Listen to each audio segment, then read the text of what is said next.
voulait être en forme. On avait un surplus de poids. Michel commençait à avoir des problèmes de santé. Oui.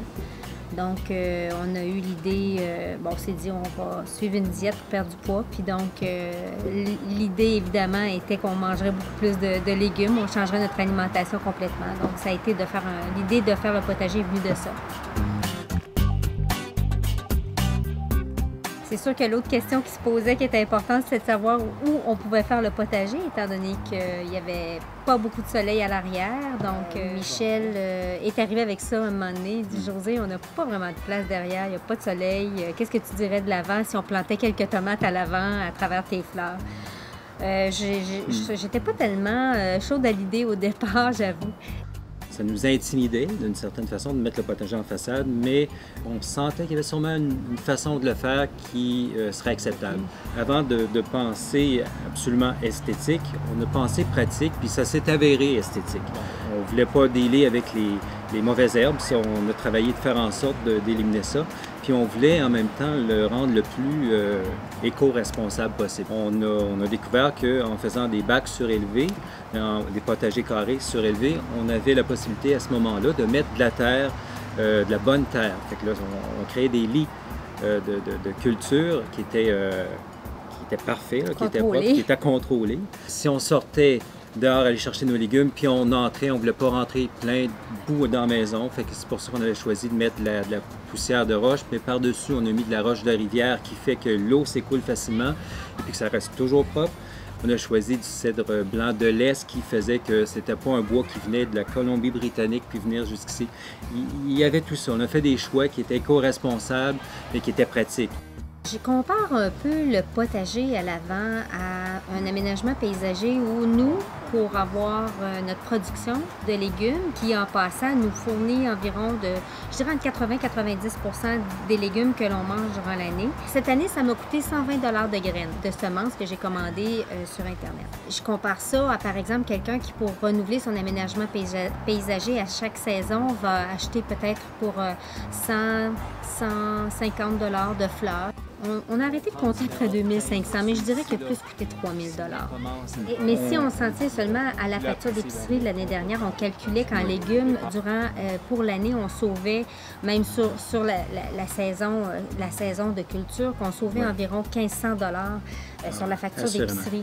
Ce qui veut dire qu'en 2 ans, l'investissement de départ qui est gros, on l'a comme remboursé avec ce qu'on récolte cette année. Socialement parlant aussi, on récolte beaucoup parce que justement, on connaît super bien nos voisins, puis on s'est créé tellement de liens agréables, alors qu'avant, on était beaucoup plus... le fait de jardiner à l'avant, c'est ça, ça amène vraiment à créer des liens puis avoir des contacts avec les gens autour, alors qu'avant, c'était pas ce qui se passait. On faisait notre petite affaire, puis on était plus à faire nos choses.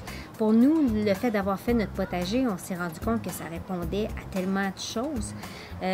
Michel a perdu énormément de poids, il a perdu 75 livres. Il faisait de la pression et là, maintenant, quand on va marcher, on arrête à la pharmacie, on vérifie notre pression. C'est devenu pratiquement un running gag. À chaque fois, on va prendre notre pression, puis il va la prendre 3-4 fois. C'est sûr, on est fiers de ça. On est fiers de ça parce qu'on a repris un peu le contrôle, on s'est responsabilisé face à notre santé, face à nos choix, finalement.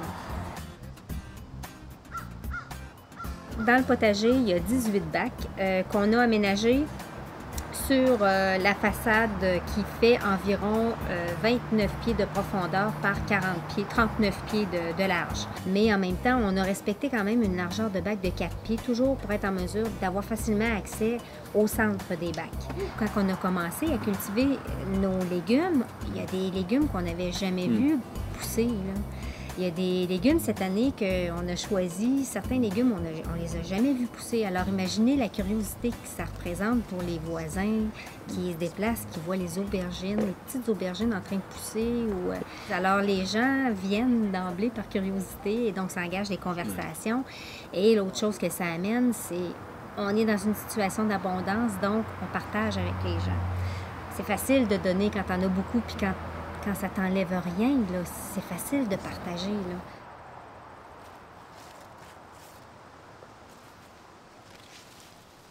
Une fois la construction du Complètement potager, fini, là.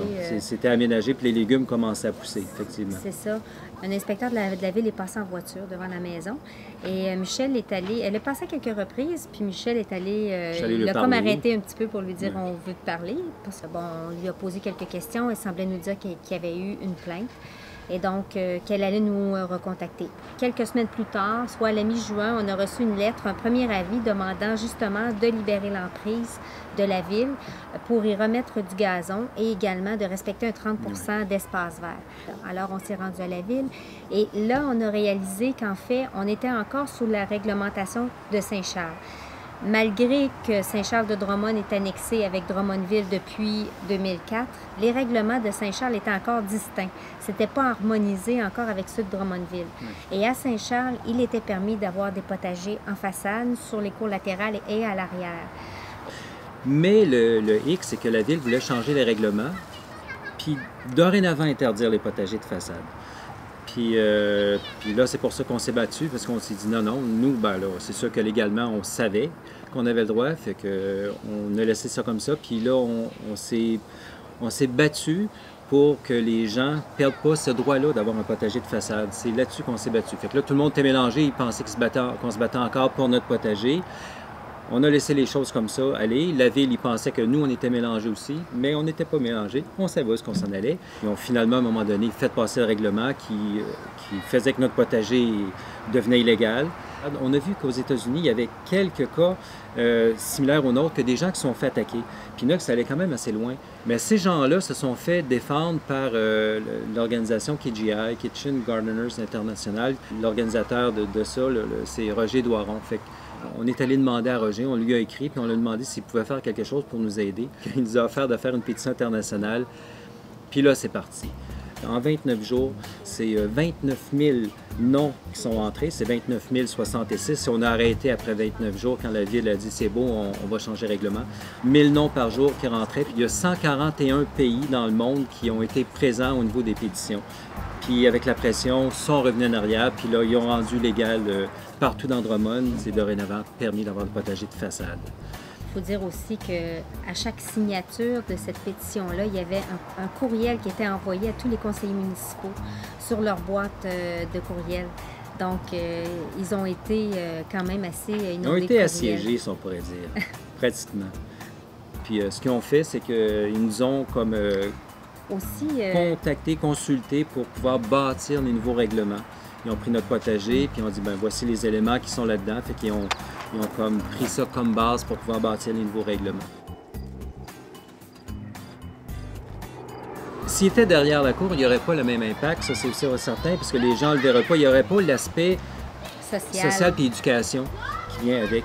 Nous, là, on l'a découvert comme ça, puis bien tant mieux, je veux dire, si on est capable de le faire, mais on s'est senti une responsabilité avec notre potager de façade en disant, OK, là, scellé, là, puis il y a des gens qui ont besoin d'un petit coup de pouce au niveau de l'agriculture urbaine pour faire en sorte qu'il y avait un momentum là, qui s'est créé autour du potager de façade de Drummond, puis on dit, on sent une responsabilité, il faut prendre ce momentum-là. On a fait un livre pour justement aider les villes s'ils n'ont pas d'outils, à dire changez vos règlements, vous n'avez plus de raison maintenant de ne pas changer le règlement. Voici, on vous donne un guide de comment faire les choses comme il faut. Là, nous autres, on se présente comme exemple. On n'a aucun avantage financier là-dedans. On a notre travail 40 heures semaine qui est complètement en dehors de ça. On est des gens ordinaires qui, en plus, là, 2 ans, on ne connaissait rien de l'agriculture urbaine. T'sais, on montre que c'est facile. C'est à la portée de tout le monde, puis ben let's go. Il s'agit juste de se relever les manches, puis de choisir de le faire. On est rendu là en tant que société de faire des choses pour lesquelles on va se sentir bien. On n'a plus besoin de tenir un discours pour faire comprendre aux gens qu'il y a des choses à changer. Il faut juste leur donner les exemples, les outils, puis faire un peu d'éducation. Puis à mon point de vue, les gens sont prêts maintenant. Les gens sont prêts pour ça.